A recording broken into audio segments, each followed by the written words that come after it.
From the female prison guard who was recorded mid-encounter in a prison cell to the guard who was forcefully pulled in for a kiss by an inmate. During a routine check, female guards have had shocking encounters with inmates. In this video, I will be filling you in on the life-altering experiences female prison guards have had at the hands of inmates. Rachel Wilson. In the summer of 2021, a scandalous incident took place in Addiewell Prison in West Lothian, Scotland. A shocking video surfaced showing a female prison officer, Rachel Wilson, in a passionate kiss with inmate Kevin Hog. Rachel Wilson had only been on the job since spring that year. Little did she know that her brief tenure would end in a scandal that would make headlines. Kevin Hog, an inmate serving a 3-year sentence for traffic offences, ended up at the centre of this controversy. But how did this shocking incident unfold? The incident took place in Hog's modern, white-walled cell, which he seemed to occupy alone.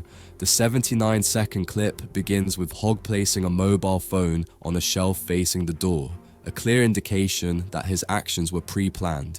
With the camera now in place, he walks around for a few seconds before stopping to take a drink of water, seemingly preparing for what is about to happen. A few seconds later, Rachel Wilson appears at the cell door. The two exchange whispers before Hog grabs Wilson and pulls her in for a kiss. The kiss lasts only a few seconds, but its impact is huge. After the kiss, Wilson leaves the cell and Hog stops recording. The video quickly spread among inmates and staff, reaching as far as Barlinnie Prison in Glasgow. As the footage continued to make the rounds, speculations ran wild. Was Rachel Wilson being blackmailed, or was this a consensual act? Could it be that Kevin Hog had coerced her into the kiss and was holding the footage over her head? At first, the theory that Hog recorded the video to blackmail Wilson seemed very likely. The way he set up the phone and recorded the kiss made it look like he had a plan. But as the video spread, it became clear that there was more to the story. If Hog was trying to blackmail Wilson, he wouldn't have let the video spread like wildfire. Instead, he would have held onto it and used it to make her do his bidding. The way things turned out was proof that he had other intentions. He had recorded the kiss for bragging rights. Hog wanted to show off to the other inmates that he could get a prison officer to kiss him. The video itself provided important clues to support this new theory. Wilson's body language and lack of resistance indicated that she was a willing participant. If she had been coerced, she would have pressed her panic button, but she didn't. In situations of blackmail, the victim usually shows signs of distress or fear. Wilson's behavior in the video doesn't suggest that she was under duress. This points to a consensual act rather than coercion. As the investigation progressed, the theory of blackmail continued to crumble. The evidence pointed toward a different narrative, one of poor judgment and a lapse in professional conduct. While the investigation was ongoing, Rachel was relieved of her duties. However, it is unclear whether or not charges were brought against her. Joanne Hunter. Joanne Hunter, a bright and ambitious young woman, graduated with a master's degree in childhood and youth studies. With her future ahead of her, she was eager to make a positive impact on society. In December 2018, she landed her first job as a prison officer at HMP Forest Bank in Salford. Hunter's new role was challenging, but she was determined to succeed. Little did she know her life was about to take a dramatic turn. Enter Connor Willis, an inmate with a reputation for being arrogant and a history of criminal activity. Willis was known for throwing his weight around and being a big player in a crime gang. Despite her initial dislike for him, Hunter found herself drawn to Willis. Their relationship began in early 2019. At first, Hunter didn't like Willis due to his arrogant attitude. However, Willis, sensing her naivety, began to manipulate her, making her believe that he was in love with her. Willis's charm and manipulation worked. Hunter, described as naive and vulnerable in court, believed Willis's declarations of love. She felt a need to return his feelings and do what he asked. It wasn't long before Willis asked Hunter to smuggle packages into the prison for him. Hunter received the packages from an unnamed woman at a Tesco supermarket, and all she had to do was get them in. Despite knowing the risks, Hunter's descent into criminal activity had begun. She smuggled the packages inside the prison and passed them to another prisoner, a member of a crime gang, for Willis. Despite Willis offering to pay her £200 to £300 for each package, Hunter refused to take the money. Hunter's actions were driven by her misguided belief in Willis's love and her own vulnerability. Her naive nature made her an easy target for Willis's manipulation, leading her down a path of crime and deceit. By December 2020, suspicions about Joanne Hunter's activities had reached a tipping point.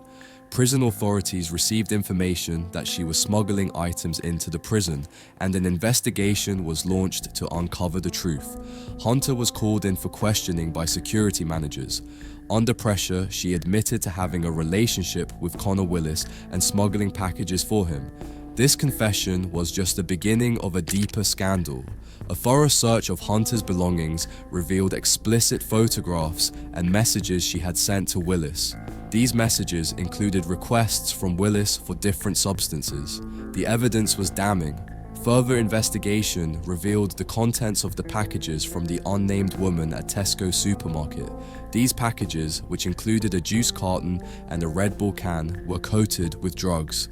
Hunter's actions had compromised prison security, leading to an increase in criminal activity, problems of discipline, and a risk of violence. The investigation provided proof of her involvement in the smuggling operation. In court, Hunter pleaded guilty to charges of conspiracy to commit misconduct in public office and bringing or conveying cannabis into the prison. Her lawyer, Richard Orr, argued that Hunter was a naive, impressionable, and vulnerable young woman who had been taken advantage of by Willis. Orr described Hunter as ripe for picking for an unscrupulous criminal to take advantage of in her first job out of education. He emphasized that Hunter had never had a serious relationship or boyfriend because she was focused on her education. Hunter's dedication to her studies had left her inexperienced in matters of the heart. Orr argued that she was a fish out of water who was out of her depth in a prison environment, making her an easy target for Willis's manipulation.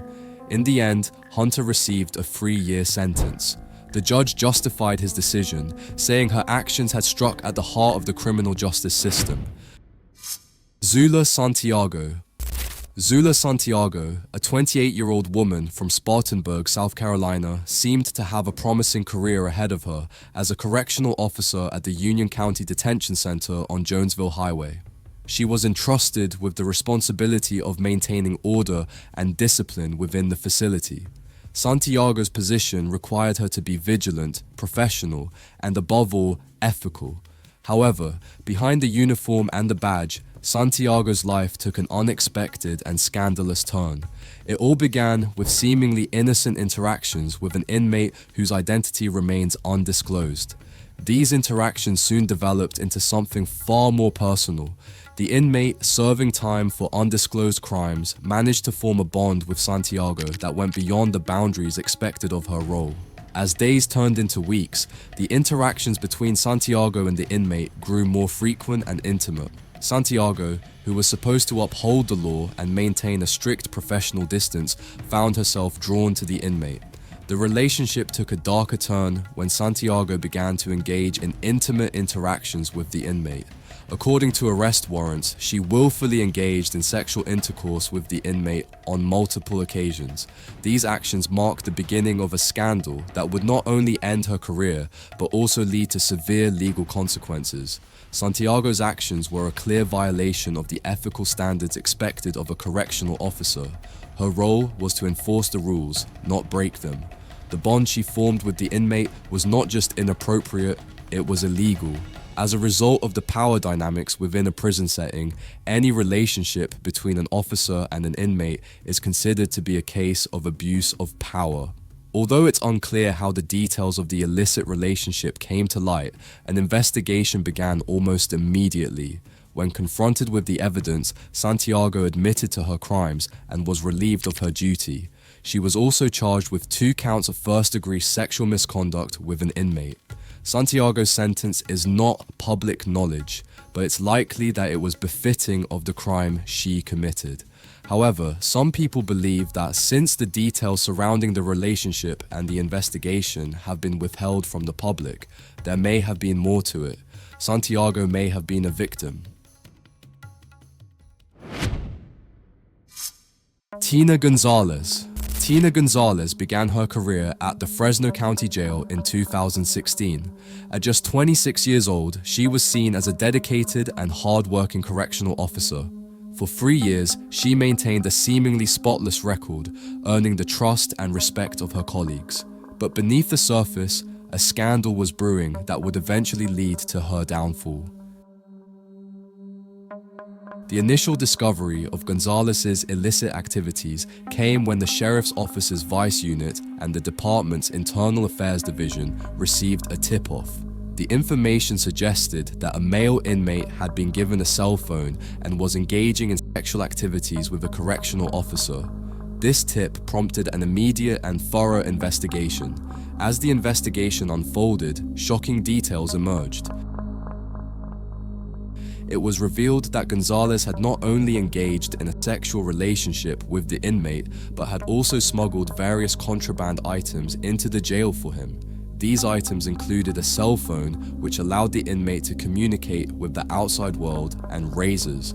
Additionally, Gonzalez provided the inmate with inside information about when officers would be inspecting his cell, allowing him to hide any contraband items or activities. The implications of Gonzalez's actions were severe. By smuggling contraband and engaging in a sexual relationship with an inmate, she had not only violated the rules and regulations of the facility, but had also put the safety of her colleagues and other inmates at risk. The investigation revealed the true extent to which Gonzalez had betrayed the trust placed in her as a correctional officer. Assistant Sheriff Steve McComas, a 26-year veteran of the Sheriff's Office, was particularly disappointed by Gonzalez's conduct. He stated that in his long career, he had seen and heard some pretty disgusting things, but Gonzalez's actions topped his list. The most shocking revelation was that Gonzalez had allegedly cut a hole in her uniform to make it easier to have sex with the inmate. This act was a complete disregard for the rules and regulations of the facility. When the police had gathered irrefutable evidence against her, Gonzalez was arrested. Despite being caught red-handed, Gonzalez showed no signs of remorse. Phone calls between her and the inmate, recorded after her arrest, revealed that she continually contacted him. When the case was brought to court, Gonzalez pleaded no contest to one count of sexual activity by a detention facility employee with a consenting confined adult, one count of possession of drugs or an alcoholic beverage in a jail facility, and a misdemeanor count of possession of a cellular device with intent to deliver to an inmate. Despite facing up to 3 years and 8 months in prison, the outcome of the trial would leave many unsatisfied. Prosecutor Caitlin Drake recommended a 15-month sentence, arguing that Gonzalez's actions had severely endangered the lives of her co-workers and other inmates. Drake pointed out the seriousness of Gonzalez's misconduct and the potential risks she had posed to the safety and security of the jail. On the other hand, Gonzalez's defense attorney, Martin Talisnik, argued for a more lenient sentence. He suggested probation instead of jail time, claiming that Gonzalez had taken responsibility for her actions and was in a vulnerable position at the time, having just ended her marriage.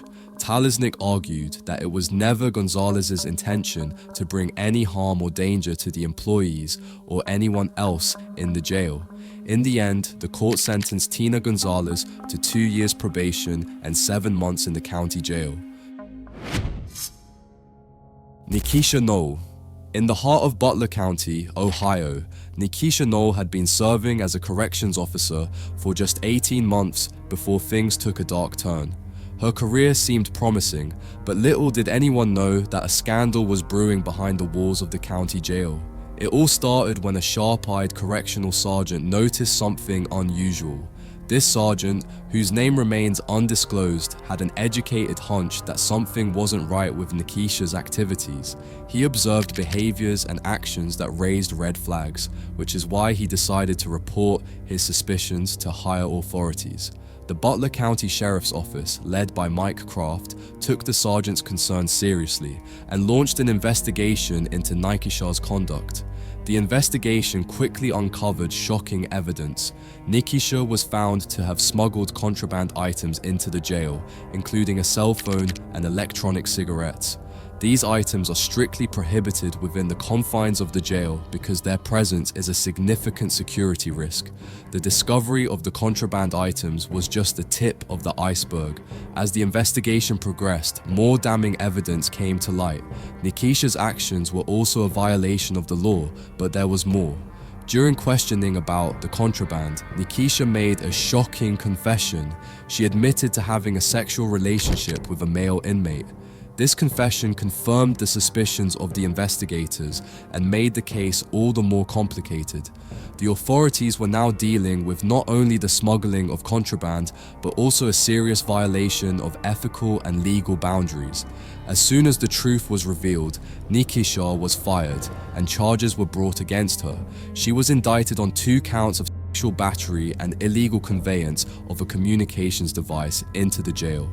While speaking with a news crew, the then Butler County Sheriff, Richard Jones, stated that more charges would be brought against her, but this was not the case. During the trial, it was revealed that following her arrest, Nikisha was diagnosed with bipolar disorder. This diagnosis brought on a whole new side to the case. It opened up the possibility that the inmate in question had taken advantage of Nikisha's mental health condition. Despite the new information, Nikisha did not shy away from taking responsibility for her actions. In a statement, she said, "I understand that I broke the law. Along with that, I'm also aware that I have shed a negative light on the sheriff's office, disappointed all the honorable officers who work there and are building their careers, disappointed the community in which we live in, and broken a huge level of trust." In the end, Nikisha Nolo pleaded guilty to 1 count of sexual battery and was sentenced to 2 years in prison by a Butler County judge. Kawana Jenkins. This shocking scandal took place within the walls of the Fulton County Jail, a place meant to uphold law and order, and it all started with a routine shakedown. During a routine shakedown, deputies were carefully searching for contraband. These searches are standard procedure, aimed at maintaining security and preventing illegal items from circulating within the jail. Little did they know, this particular search would uncover something far more disturbing than they had initially thought. Among the items seized was a contraband cell phone. As deputies examined the device, they stumbled upon a video that would send shockwaves through the community. The explicit video showed 36-year-old Kawana Jenkins, a detention officer, engaging in a sexual act with a man who would later be identified as one of the facility's inmates. In the video, Jenkins is seen sitting in her uniform, a symbol of her authority and responsibility. Suddenly, a man's finger appears near her mouth and she performs a sexual act on it. The video abruptly ends, but the damage was already done. The evidence was undeniable and damning. The discovery of this video led to immediate action. Deputies were stunned and quickly reported the incident to their superiors. The gravity of the situation was clear, and the Fulton County Sheriff's Office had no choice but to act swiftly and decisively. While the investigation was ongoing, Sheriff Pat Labat, committed to transparency and accountability, issued a statement. He emphasized that the actions of one individual do not reflect the values of the entire sheriff's office. As the investigation progressed, it was discovered that the man behind the camera was a well-known inmate in the facility. He had been careful not to show his face, but what he didn't know was that the tattoos on his hand, which were clearly visible in the video, would eventually give him away. Jenkins was promptly arrested and charged with improper sexual contact and cruelty to inmates. Before the trial began, she was relieved of her duties and is likely to face jail time for her crimes.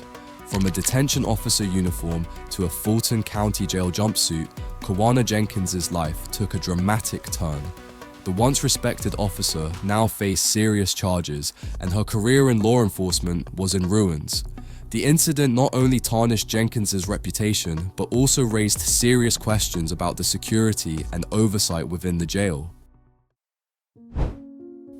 These stories prove that even those in positions of power can make choices that change their lives forever. Some were manipulated, some made reckless decisions, and others crossed lines they could never come back from. But one thing is clear, working in a prison comes with risks no one ever talks about. If you made it this far, I appreciate you. The only thing that keeps me creating content like this is your support. This channel is growing no matter what, but right now, you have the chance to be one of the first, the foundation of this community. So hit that subscribe button, turn on notifications, and let's keep uncovering the stories no one else is telling. See you in the next one.